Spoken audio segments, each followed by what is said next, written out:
Hello and welcome to Physical Therapy, a movie podcast inspired by the world of physical media and beyond. My name is Kurt. My name is Sam. We are also joined by our producer, Kimberly. And who else are we joined by? Oh my God. My other half. From Out of the Shadows. Wow. Kim's other half. On today's episode, we are talking the 1971 Hammer horror film, Twins of Evil. So who better to join us, Kimberly? Then my own twin of evil, my sister Wendy, is here. Hi, Wendy. Hi, Wendy. Hi.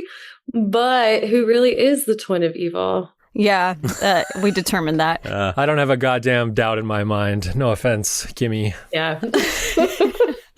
It's true. I'm so happy to be here and so pleased to be part of this because, you know, I am your number one fan. Let's just be honest. You're our only fan, Wendy. We love you. Really, the show's twin of evil. Yes. It's true. Wendy, where in the world are you? I'm in a very weird spot. This is not normal, but I am working out of Des Moines, Iowa for a crazy work event. And I'm in a hotel, which is nice, actually, because it's much quieter than my actual home, currently in Atlanta, Georgia. So yeah, I'm East Coast and you guys are West Coast But you're currently Central. And yeah, I'm currently in Central. Crazy. Des Moines' great. We love Des Moines. Is my mom from Des Moines? No, she's She's from somewhere in Iowa. Isn't she from Des Moines? Wait, really? I didn't know this about Molly. Des Moines. Grundy Center. She's from Grundy Center, I think. Sorry, Mom. How much corn have you picked, Wendy? Is that your work event? Yeah, children of the corn, if you will. Wendy, how many scarecrows have you made out with? Yeah, like Pearl. She hasn't seen Pearl, I don't think. No, I've seen Pearl. I love okay. Pearl. Sorry. Love Pearl. Wendy, I heard you really loved the scarecrow instead. Yeah, I'm just wandering out into the field like Pearl, just getting it on with a scarecrow. Oh, Wow. God. Okay. So all four of us know each other very well. Yeah, who wants to tell that story? Oh, God. Kim and I met way back when, we were interning for a now defunct studio named Marvel. Correct. And then through being just such nice people, we decided to have a barbecue together. And then Wendy joined us at Corinth, honestly. The first summer Corinth was ever rented. Which was the Culver City house that we all began at. Yeah. Then we had a massive falling out, and now years later, you and Kurt are married. Yeah. Kimberly and Kurt. Not Wendy and Kurt. Kim, Wendy, and Kurt are married. I think we all really got along, I mean, out of necessity for one, but also We had no other friends. movies. We had each other, and that was about it. In the wasteland that was LA when we first moved there. And True story. Kurt and I painted Kim and Wendy's apartment, got drunk doing it, and then had to share an air mattress that was deflating the entire night. we all fell in love with each other, I think, through movies, and we watched a lot of movies together. We screamed a lot at each other. Yes. That is true. Out of love, I think, Well. for most of it. Well, yeah, a couple times here and there. Let's just move forward. You don't want to rehash the past, Kimmy? I think we've done a good job in that brief amount. Wendy, we ask all of our guests the same question. And that question is, what is your relationship to physical media, Wendy? Oh, man. Kimberly, I mean, obviously we grew up together and witnessed our dad, you know, like he brought us into the fold for sure. Like, I think that's where we got the bug. I can't say I've been keeping up with the physical media world as much as you guys have. Yeah, sounds healthy. Yeah. But I will say, I mean, you guys have gotten, I mean, maybe because I listen to you weekly now, I've been purchasing again and kind of working up the physical media library. My partner, Josh, and I, we do have a good amount. He has his stash. I've got my stash, and definitely like mostly Blu-rays for the most part. I'm starting to purchase the 4Ks. We don't really have a system set up for it yet. Yeah. I mean, like the dream is, you know, when we move into a bigger house is to like actually get, you know, a theater kind of like what you turned my old room into, Kurt. Yes, that's right. I record this podcast from Wendy's old bedroom, which I hired a priest to come. Yeah. What do you call it? We did actually stage it. Yeah. There was a guy with a pressure washer cleaning it out when Kurt moved in. Fair. Yeah. Definitely some ghosts in there. I believe it. Yeah. But yeah, I don't know. I mean, we were raised with, VHS, of course, but Laserdisc. My dad was a hardcore Laserdisc, or our dad was a hardcore Laserdisc enthusiast. We enjoyed it. I mean, minus the flipping of the Laserdisc halfway through, I enjoyed the Laserdisc experience. That's right. You had to flip it like a record. Mhm. You had to flip it. Yeah. It was crazy. You remember early DVDs had full screen on one side and widescreen on the other? Yeah. That was the fucking worst because they would get so damaged. Yeah, well, the other thing is that I never knew. Yeah. It never said like this side full screen. It just said like, Exactly. You just had to guess. And it did, and there wasn't like a industry standard for it. Wait, can we talk about what we've seen lately? Mm-mm. I like that part. No. No. Ugh. Sam says no. Wendy, of course we can. What have you been watching? I was inspired by you guys I had never seen Misery. Oh, really? Mm. Yeah. Did you know anything about it? No, didn't know anything about it. I even forgot that was like you guys talked about in your latest podcast was about Stephen King, of just like the amount of work he's done, and you're just like, holy shit, like I can't associate his name with some of the stuff that's come out, and Misery being one of them. It was just, and I know that, yeah, it was a book and didn't ever see it. So anyways, I watched it the other night. Highly stressful, but like so good. Mhm. So good. Misery rocks. Misery fucking rocks. Kathy Bates. She's so good in it. And I'd weirdly never seen the original, and I haven't actually seen past it, but The Conjuring. And we finally watched that the other night because I was just like, I need to see this. And it was spooky, Yeah. spooky stuff. One of my favorite things about The Conjuring is our friend Joel pointed this out to me. It's one of the only horror movies that's rated R for like simply being too scary. There's no real Yeah. gore or anything in it, but yeah. it is so dialed up and everything. Ooh, it makes my skin crawl. Ugh. Yeah. I put it off and just watched it, and very happy I did, and kind of excited to explore, the next few Conjurings. Don't bother. Yeah. Wait, what about the latest? Has anybody seen the latest one or no? No, but I heard it fucking blows. Oh, really? Okay. Then maybe I'll stick with the first one only. 2 is all right. Okay. Actually, 2 is 2 hours long. The first hour is terrifying, and the second hour sucks. There is a brand new 4K of the original, though. Oh, so that Cool. 3 is maybe the worst movie I've ever seen in my life. There's like a bunch of offshoots, right? Yeah, it's all like the Annabelle and the nuns. Mhm. Yeah, I'm good. Yeah, I think you could skip a majority of that stuff. Kurt and Kim, have you seen anything spooky lately? Sam, I have a mildly embarrassing answer to this question because I didn't finish it yet, but I'm still going to bring it up. And I like it so far. But I watched the first half last night of Raw. Ooh, yeah, I haven't seen that yet. This is the French filmmaker who directed Titan. Mm-hmm. Her name is not in front of me. It is about a strict vegetarian girl who has just started veterinary school who slowly becomes a cannibal. His name Julie DeCanto. Okay. Julia Ducournau. Ah, fuck. Have you Close seen enough. it, Sam? No, I've always really wanted to, and I love Titan, but I've not seen this. But you don't like cannibal movies. I don't like the early cannibal movies. I don't like the Italian cannibal movies because there's like Says a guy with a 9-foot tall Primitives poster in his fucking house. the poster's too good. I just listen, man. There's a lot of like real animal deaths in those. That Oh, I yeah. can't handle. I hate that shit too. But this is obviously a pretty modern film. Really good so far. Gonna throw it on as soon as we're done with this. I've heard it's great. Was that a Shout release? I believe so. Yeah, I wanted to pick that up and I didn't. I will match your slight embarrassment with I started Terror Vision's Rumpelstiltskin last night. This is a 4K, right, that you got in Chicago? Uh-huh. Okay. Yeah, I remember listening to. I was like, oh Lord, like here he Guys. goes. How is it? Guys, I'm here to tell you 35 minutes in, it's the best movie I've ever seen. Oh, wait, like in a leprechaun type of way, or like Mhm. Yeah, it's okay. very much like Leprechaun, Chucky. What year is it made? I think it's 96 it comes out, so probably like 94, 95. Dude, I gotta say, I'd had maybe 1 to 16 bottles of wine, but it was pretty good. Pretty good. 16. Oh no. So I will be finishing that when I can. Wait, is there a follow-up? Is there like a 2 and 3? No, it's just Rumpelstiltskin, the one. Damn, that shit's sitting right there. Just 1 and done. Dude, it's so good. The practical costume that they have the guy playing Rumpelstiltskin in is so good. What's the general like story of Rumpelstiltskin?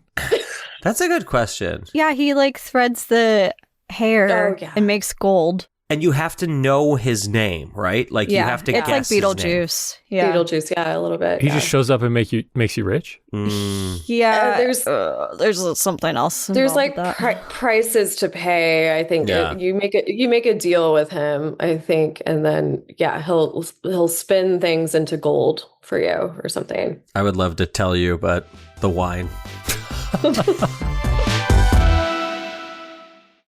Wait, I have a question for the sisters Willming. Your dad, a big cinephile, did you guys grow up with the Hammer horror movies? We Yeah. sure did. Yep. Big time. Most notably, like the Christopher Lee Dracula For sure. films. Yeah. Can someone explain to me and to our listeners, perhaps, who may not be familiar with Hammer, what it is? Hammer was a production company that started on a lot of B pictures and then found their way into horror, which, as we all know now, horror movies are cheap to produce and usually the return on them is fairly high. So Hammer kind of, much like Universal did in the 30s with the classic monster movies, Hammer started doing these UK-based kind of classic monster movies, whether it was Frankenstein or Dracula. They had many titles in this, and they realized that these movies were cheap to produce, but like made okay returns. So they just started cranking them out left and right. A lot of sequels. A lot of sequels, spin-offs. Hammer's like House of Horrors was definitely a name that they were known as at that point. They did a lot. What you'll see with Hammer films and what Kimberly and I grew up with is you'll see the cast is pretty much the same throughout. They reuse people. It was very much a kind of a family, truly. And they would, kind of use the same sets, even the same costumes at times. Like it was a way to reuse things. Twins of Evil is a 1971 erotic horror film.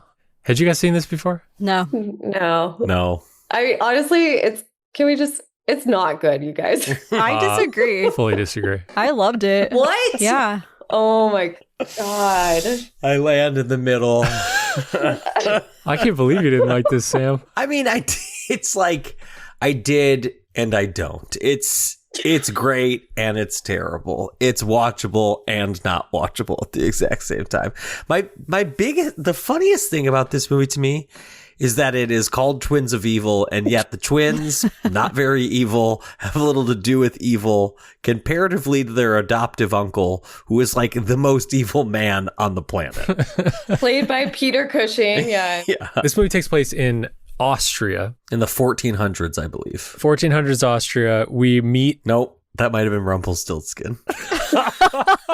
I think that's right. I think this is like 16 or 18. Well, We do great on our history. A bunch of Puritans are riding through the woods on horses, and they're heading to like a small cottage where a man and a woman live. And of course, they rip this poor woman out of her house, accuse her of being a witch, and burn her at the stake. And this posse is led by a man named Gustav Whale, played by Peter Cushing, who people will know from Star Wars, motherfucking Star Wars. Yeah. Who's he play, Sam? What's his name?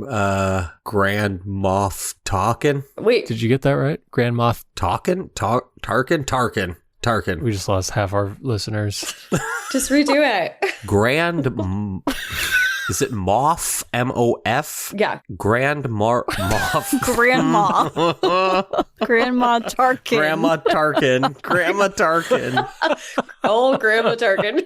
And so Grand Moff Tarkin's in charge of this Puritan posse, who is obviously like scouring this small town for any possible witches. I think we would call him Witchfinder General. Dude, what's up with Witchfinder General? We have that on 4K. Dude, probably It's rocks. supposed to be great. I can't believe I haven't seen it yet. That's a Vincent Price. Yeah, Vinnie Price. Very soon after, his two nieces move from Venice to live with him in this Austrian town. Their parents have just died. Their names are Maria and Frida, okay? Identical twins. In real life, they were Playboy playmates that the producer had discovered. Oh, Correct. yeah, that tracks with this movie. So they move in with their very oppressive uncle, this Puritan witchfinder general. And he is immediately pissed off at them because they're wearing these beautiful green dresses instead of being clad in all black, which would be a sign of respect to their recently deceased parents. Soon after that, we see Gustav and his posse find another cottage, and inside they're like, a witch lives here. She's basically like a prostitute, I think that they're calling her. And she's got to be a witch. No other way she could be doing that. We got to burn her. So they break into this house, and inside, caught in the act with this poor woman, is Count Karnstein. Karnstein? Karnstein. Karnstein. Count Karnstein, who looks like evil Jimmy Fallon. The minute Cushing gets in there, we realize that Karnstein, I think he's human at this point, but he is. He flirts with black magic and Satanism and vampirism. And so he kind of like challenges the Witchfinder General on moral ground. Says, what gives you the right? You know, how can you just say this and we all have to go along with it? I believe that Karnstein is also protected in a sense because he's like in the favor of the emperor of this country or whatever. So Peter Cushing kind of can't fuck with him too much. And Karnstein lives in like a giant castle on the very top of this village. And the twins can see that castle from their bedroom window.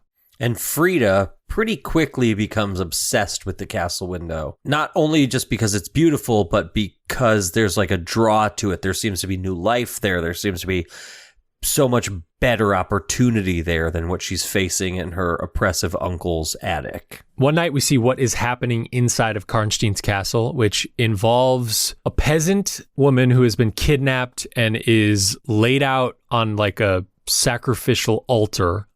She is being covered in animal blood, right? And Karnstein's like just chilling at his dining room table, like throne situation, just watching this go down. It's like his night's entertainment. They are trying to conjure up the devil, and he's got like these 3 hooded guys who claim to be able to do this. And he realizes that they're only using animal blood, and he calls them like cowards and phonies and charlatans and kicks them out. And now he's left alone, Karnstein, with this poor peasant woman, and he decides to actually sacrifice her. He kills her on this altar in order to bring up the devil, and her blood drips down into a kind of coffin tomb thing that she's lying on top of. Yeah. The blood covers the body in there, and it awakens a vampirus, and she turns Count Karnstein into a vampire. She bites him, and she basically says, like, if you're evil enough, you're going to be immortal. You're going to be a vampire. If you're not evil, this will kill you. Yeah. And he says, sign me up, baby. Yeah. And he lives. Oh, well, I mean, he like dies, but lives, you know? So at this point, Karnstein is a full-on vampire. He's got no reflection in the mirror. He's got no reflection anywhere. And Frida knowingly puts on the worst yellow dress of all time and goes to meet him at his castle. They've met already, though, right? Did he like invite her up there? Their first meeting, I think she just wanders into the woods, like into his courtyard. But he knows that Yeah. he's like seeking them out. He's just like, oh, I want something new and different. Like these twins just came into town. Like it's so gross. Couple Italian twins just got here. The way he's just like, you need to get creative to his people. It's so funny. He's just like, you got to bring me some twins. Yeah. That's new. That's new and creative. Like, come on. Yeah, he's bored with his faux sacrifices. Yeah. Frida explains to Maria that she is going to sneak out and go to the castle. There's a scene where Maria is sort of like, don't do it. And Frida's like, I'm fucking leaving. And if you tell anybody what happened, I'm going to know you're a punk bitch and I'm coming back for you. Did this kind of thing ever happen to you guys when you were like teenagers? Yeah, I was like, this is familiar. Like basically Kimberly and I in high school and college, like right there. Tell us about it. Oh, God. Yeah, I was the bad twin. I was the one that snuck out of the house quite a bit. So yeah, I'm Frida, basically. Did you ever become a vampire? No, but Wendy loves vampires. She was obsessed with vampires. Yeah. I don't get into like the later vampire stuff. Buffy was probably the highest I got on the vampire spectrum, but yeah, Kimberly was Frida. You're Maria. And that's all we need to know. Wow. Okay. Wow. Wait, what's the guy that like Maria is falling for, but he's like in between? You're talking about David Warbeck, my man, the doctor from The Beyond. The Beyond. Yes, yeah. indeed. The Beyond. Hell yeah. That's right. Oh, that's so cool. Yeah. He plays a music teacher in this film. And he only has eyes for Frida. There's this great point of view shot where he's looking at both of them and they like Vaseline the lens so everything is blurry except Frida. It's like poor Maria's just like a blur. Sorry, Wendy. You got blurred out, Wendy. It's fine. The conceit in this movie that Maria's like the biggest stick in the mud is hilarious. Like, she doesn't want to be a vampire. She's a stupid asshole. Their relationship is interesting because, you know, I think it does hit on the twin thing that Kimberly and I get asked all the time is like, oh, do you feel this when you're not together? Like, do you feel pain that person's feeling? Like, we get asked the weirdest crap like all the time, I gotta say. And this movie kind of course, lays into that. I guess if I felt a vampire biting me, maybe Kimberly would feel it. I don't fucking know. I don't know. Probably. No, what I did like about seeing actual twin sisters was it wasn't just a camera trick. It wasn't just one actress playing two sisters. It was actually really kind of pleasant and like refreshing to see actual twins. You know, I think they're over-sexualized in this, of course, but... Well, I don't know. I feel like Hammer had to compete with all the Italian giallos at the time, and it was just like trying to get ticket sales. So yeah, everything's oversexed and overdone, which I kind of find charming now. But also like all the Vincent Price movies, they're oversexed. Like it was just whole thing. This is really in the era of over-sexualizing basically everything in horror. And like and Hammer as a company is really being like, we have to step into this realm of filmmaking because if we don't put violence, sex, and nudity into our movies, no one will go see them. For as much as nudity is hinted at with the twins in this movie, it's not really till the last segment of the movie that there's any nudity, which I'm not defending the movie on, but I do find that interesting. It's like that thing, right? Where you're like, okay, we have the budget for one really kind of big vampire scene and one big sex scene. So we're going to stick it at the end of the movie. So everybody has to watch the first hour and 10 minutes before you get any of that. So Frida goes to see Count Karnstein in his castle. He sees in her that there is enough evil, probably, that if he kills her with a vampire's bite, she will not die and she will become immortal with him. He bites her and he's right. We should also say that there's like dead bodies popping up all around town with the devil's bite in their necks. So this is freaking the Puritans out. Yeah. And one night the Puritans catch Frida Sucking blood out of a dude.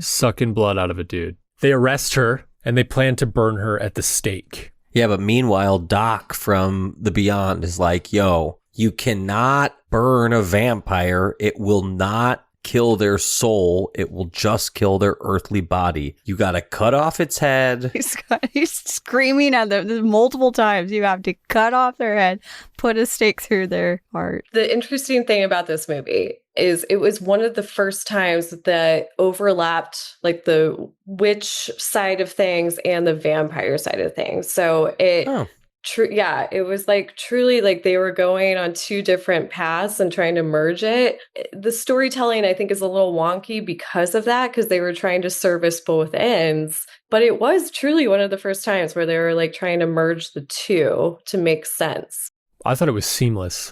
That was my favorite part of the movie, honestly. Okay, so Frida's in jail and they're trying to figure out, are they debating whether to burn her? Oh, yeah, because this guy's like, it won't work. But is the uncle like, I don't want to burn my niece? Cushing's like, I don't know. Yeah. Shit, this is in my family now. Yeah. Yeah, he's like, fucking shit, I gotta put my money where my mouth is. Right. Why have you done this to me, God? And while they're wasting their time talking about it, Karnstein, what does he do? He breaks in and swaps her body with the twin, right? He breaks into the prison. He replaces Kim with Wendy. Kim's on the fucking loose again. Yeah. Right where I need to be. Off she goes. But no one knows this. And Wendy's asleep. Wendy's like conked out, and they're ready to burn Wendy. And Doc from The Beyond. Oh my God, this guy, this motherfucker, this guy, the whole movie's like, I only have eyes for Kim. And then Kim and Wendy get switched, and Doc from The Beyond's like, yeah, okay, I've always been in love with this person. Yeah, no Fucking problem. Full of shit. Yeah, what the hell is that? Full of shit left and right. No, he goes to their room, okay? And Kim's pretending to be Wendy at this point. Mm-hmm. And so... God. What's her real name? Frida. Maria. Frida's pretending to be Maria. And she comes on to Doc. Slightly too hard. Yeah. She's a little aggressive, and then he catches sight of a mirror. She's not in the reflection. He is in the reflection. And he's like, holy fucking shit. And now he knows what's happened. He rushes back to the Puritan burning. Maria is about to be lit on fire, and he's like, Peter Cushing, hang on. They switched him. This is not a witch. And to prove this, they hold up a crucifix to Maria, which if you do that to a vampire, they freak out. Maria, no problem. It's proven, not a witch. Meanwhile, Karnstein and Frida are trying to escape. They're back at the castle. This shit is so sick. They're back at the castle. They're like trying to get out. They go outside in the back of this castle. Frida goes first.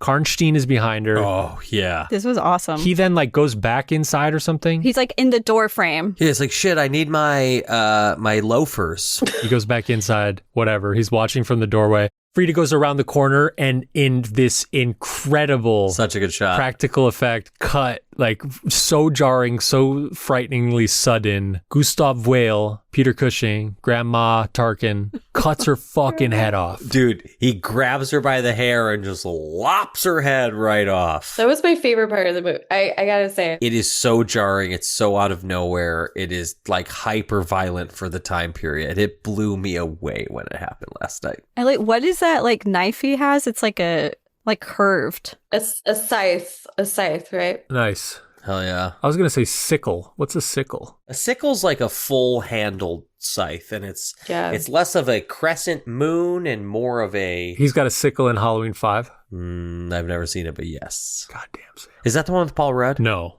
Halloween 5 is tight. Halloween 6 is Paul Rudd. Okay. Yeah, not tight. You got to see 4 and 5. Anyways, where were we? The lopping off of the head. Of my head. Of Kimberly's head.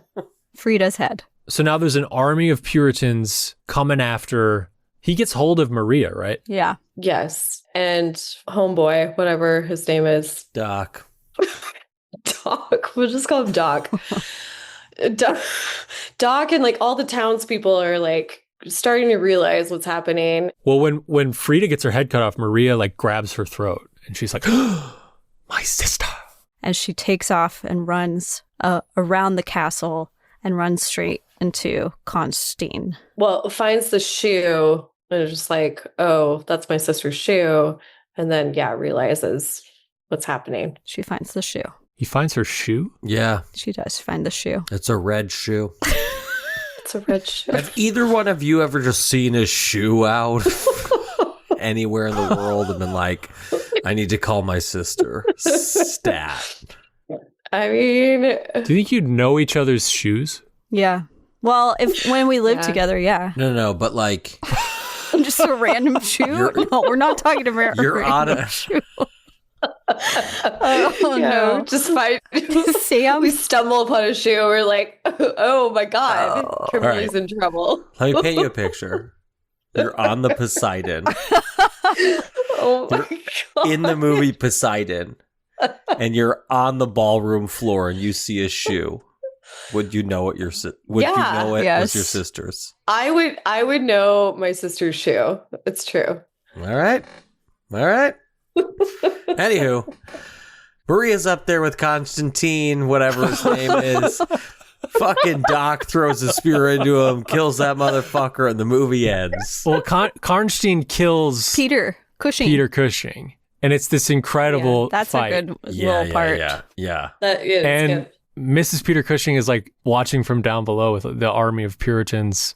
And she's like, don't do it. And he fights him anyways, and he dies. And it's really good. And then he falls to his death in a really good stunt. Yeah, they like toss him That's over great. the balcony. Really good stuff. Like, did they kill Peter Cushing? This movie's fucking awesome. He like rolls down all these stairs. It was crazy. So he dies. And as Sam said, Doc throws a spear through Karnstein, and Karnstein's like slumps over against the wall.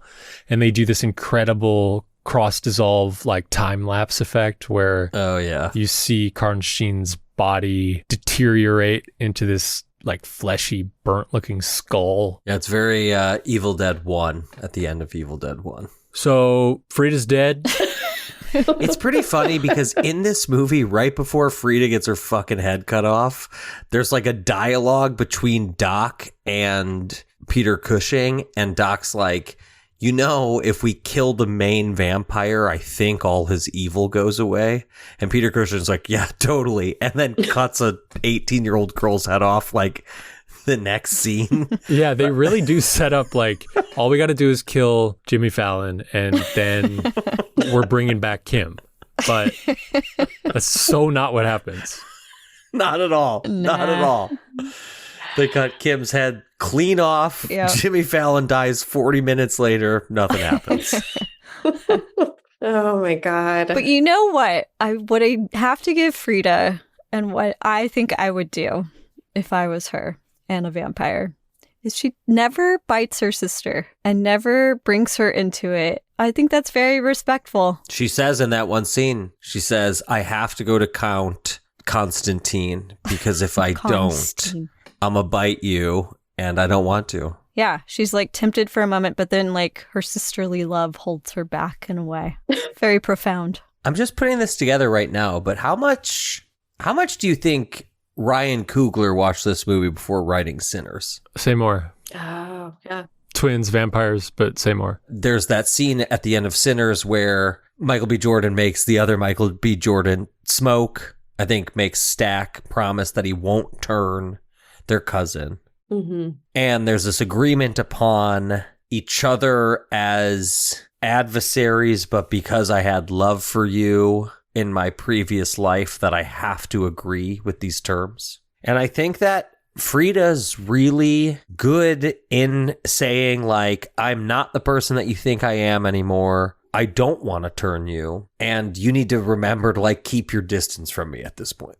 And I think that's like a highlight of Sinners in the climax. When I saw Sinners, I thought it was, a great movie. Michael B. did a great job. And yeah, I see parts of that. Like, there's not been a ton of like actual like twin movies with actual people. And I think, going back to what Kimberly said, it's refreshing to like have actual twins, like two different people, as much as I know, like Haley Mills did in Parent Trap, or, like Lindsay Lohan, like, doing the double thing. It's a very different thing when you actually have two different people and two different perspectives being directed in a certain way. I did read in my research of the twins, I think their names are Mary and Madeline, but Madeline's Frida and Mary is Maria. Apparently Madeline died pretty early, but it does say that her sister was with her when she passed. So I was like, oh, so they were really close for their whole life. So anyway, it was just nice to see. And this was their last movie role, which is really interesting. This movie was shot at Pinewood Studios, which is pretty cool. That's like still a very famous working studio in London or outside of it. James Bond's studio. Harry Potter. Mm-hmm. All the big stuff. Yeah. And this movie visually is really good, I think. They have what seems to be staged woods for some of it, or a lot of it. It has kind of like a Sleepy Hollow vibe. Very atmospheric, a lot of fog. This army of Puritans in these like stark black and white outfits, riding horses through these kind of haunted looking set like woods. I love the atmosphere of this movie. Yeah, I will say, and like you guys probably know more from a technical perspective than I do. But a lot of the woods stuff, at least what, Kimberly and I were told as kids, is just like they shot it in daylight, and they of course like changed the filter, or like day for night. Yeah, day for night gives it that atmosphere. Like it kind of makes it more interesting in a way, because you can feel the light coming in, and it's very distinctive of that time, for sure. Wendy, you were not a fan of this movie?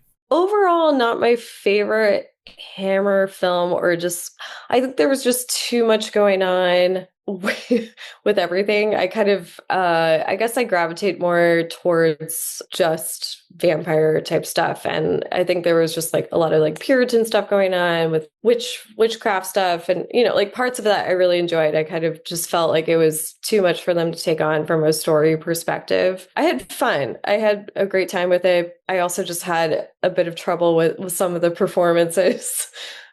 Like Jimmy Fallon or whatever had a problem with that. Like it just like kind of took me out of it, where if you go back into actual Hammer lore with Christopher Lee and Peter Cushing, like that was like peak horror film for Hammer. So this was a little bit harder for me, and kind of coming on to the twin perspective as well. Like these aren't great actresses per se. They're kind of more like models stepping into these roles and having to work with what they were dealt. I will say, like, I found it interesting, the director of this that we haven't even mentioned, John Huff, he was a second unit director for The Avengers, the British show. That's fun, which we grew up on. Which we grew up on as well. And then he ended up, because that series went on for a few years, he ended up directing 4 shows out of it, which were more of like the spooky shows. So you can definitely feel more of the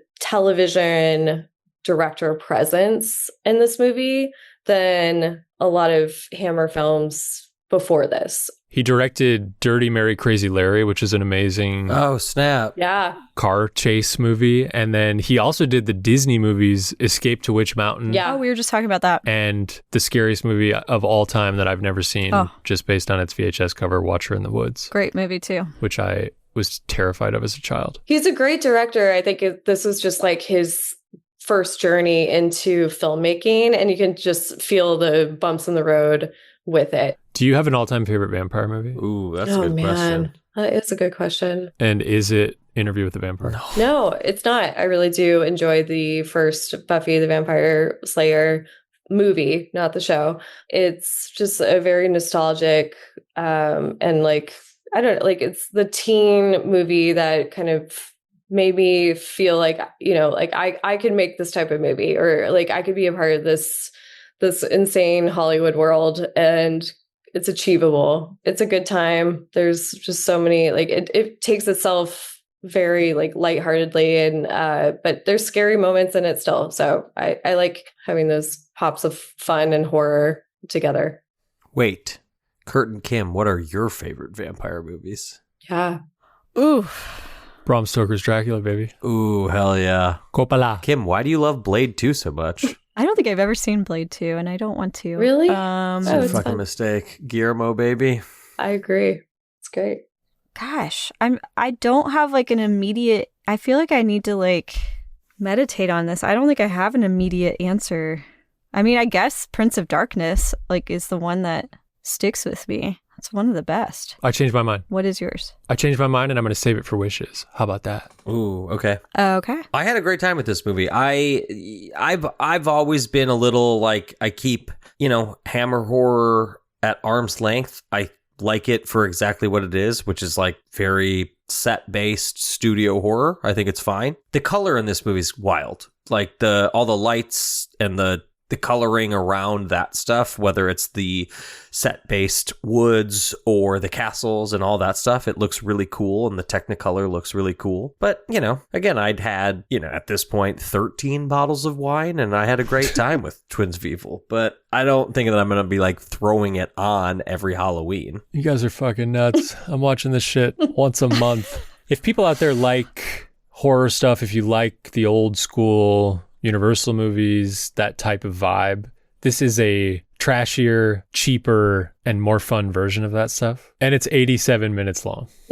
Yeah. It's a nice time capsule of like these little horror movies that went for it. It pulled out all the stops. It just doesn't really care. With B actors and Playboy playmates, like, why not? It's fun.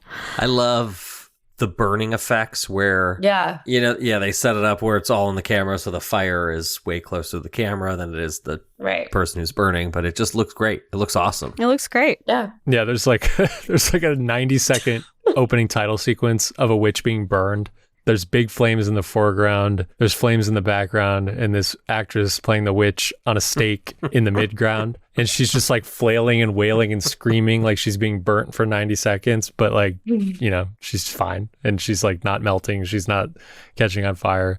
She's just screaming and her clothes are staying the same. And it's very charming. We should highlight, Kurt, I think you and I watched the same disc. We both watched a Synapse release of this. Correct. And Sam, we're getting a 4K, the world, maybe not you or me, but is getting a 4K from who? Imprint? I think so. A bigger box, I believe so. Because when this episode was pitched to me originally, I said, Kim, the 4K is not even out yet. And then Kurt, your response was, it's $90. We're not upgrading it for Twins of Evil. That's true. Orbit DVD has it right now for $78.99. Insane. Comes with a 60-page hardcover booklet. All about the doctor from the beyond. Oh, man. Written by Sam Grimes. Damn. This disc sounds good, though. I'll tell you that much. Wendy, do you have a wish? You don't have to. If you don't have a wish, we'll say goodbye to you now. If you do have a wish, you can wish with us. I think I have a wish. If your wish is my wish, I'll fly to fucking Iowa right now and suplex you through a table. Okay, before we go, it is time to put wishes out into the physical media universe for titles on formats that do not yet exist. What a perfect evening to get witchy. I wish. I wish. I wish. I wish for 4K of Practical Magic, the original. I wish for an Arrow big box of 1998's The Avengers. I wish for a 4K Scream Factory of Jim Jarmusch's vampire movie Only Lovers Left Alive. I wish for the 2016, but feels like it's made in 1960 film called The Love Witch. I saw that Miss Nicole Kidman posted about Practical Magic 2 the other day. They just wrapped production on that. God, I hope it's okay. But yeah, the original Practical Magic, would love to see it in higher quality. It's just, a nostalgic around this time. Adore it with Miss Sandra Bullock and Nicole Kidman. And great witch movie, very easy to watch, but also like creepy at times. Sam, do you know who directed Practical Magic? No. Griffin Dunn. Oh. Star of such films as After Hours, An American Werewolf in London. And most recently seen in Caught Stealing. Yes. Wendy, great choice. We have this on Blu-ray, and it's in a 2-pack with The Witches of Eastwick. Ooh, nice. And I believe that is the only way you can get this movie on Blu-ray. Oh, snap. I believe. But Wendy, I would say that you might be in luck when that second one comes out. Yeah. I could see them releasing it. I'm hoping. Sam? I wished for 1998's probably one of the worst movies so bad. I've ever seen. I saw this in theaters. I wished for 1998's The Avengers, which is not the Marvel Comics movie, The Avengers. This is a movie I forgot existed until Kim or Wendy was talking about The Avengers earlier in this episode. Uma Thurman, Ray Fiennes, Sean Connery. This movie is actively terrible, but come on. Which is a shame. It could have been amazing. It was just a total missed opportunity. I'm totally ready to rewatch it. Like, I think we all came in like being like, this is going to be bad. And no, Wendy, it's still bad. Okay. It is notorious for being one of the worst movies ever made. It is sitting at a lovely 3.8 out of 10 stars on IMDb, and that's with 46,000 reviews. So my guess is that this movie is unwatchable. It is. But hey, man, how are we ever going to know? But the original 60s show is so good. So good. Only Lovers Left Alive is a 2013 Jim Jarmusch movie starring Tilda Swinton, Tom Hiddleston, and Mia Wasikowska. This is about two vampires who are basically like former lovers, centuries old. They kind of come in and out of each other's lives as long periods of time have gone by. Tom Hiddleston being one of them. I believe he's like a suicidal vampire who's also a musician living in Detroit. And Tilda Swinton resurfaces in his life after a long time. It's very romantic and very haunting. Not a horror movie at all. I saw it in theaters, and I don't really remember a lot of it, but I remember it being very cool. It's very cool. John Hurt gives an amazing performance in this movie. Nice. The Love Witch from 2016 is sort of a love letter, if you will, to the 1960s, melodrama, kind of fascination with witch movies, like Bell Book and Candle, for instance, which is one of Wendy and I's favorites. It's about a young, beautiful witch who makes spells and potions and picks up men and seduces them. She's very determined to find love. Like, she's never experienced love, but her spells work too well, and she ends up with all these victims that she has to kill because they all fall in love with her. So it's a really fun little romp, and very incredible production design and makeup. So it's a good little time. Who directed it? Anna Biller is her name. She's also, I believe, just mainly a costume designer. I don't think she's done a lot of directing, but she did hand make all the costumes in this movie. It's very, like, textural, this movie, and how they shot it and all the lighting. It's very akin to the 60s and a really nice little tribute. Okay, that is it for another episode of Physical Therapy, a movie podcast. A big thank you to Patrick LeBon for our incredible music. A thank you to Kimberly for producing. A thank you to Wendy for being here. Wendy, what a treat this was. You guys, as an avid listener, I love you guys, and you're doing such a great job and working through your therapy in a peaceful manner. We'll take it. It's the nicest thing you've ever said to anybody. It's true. That's Maria. It's Maria.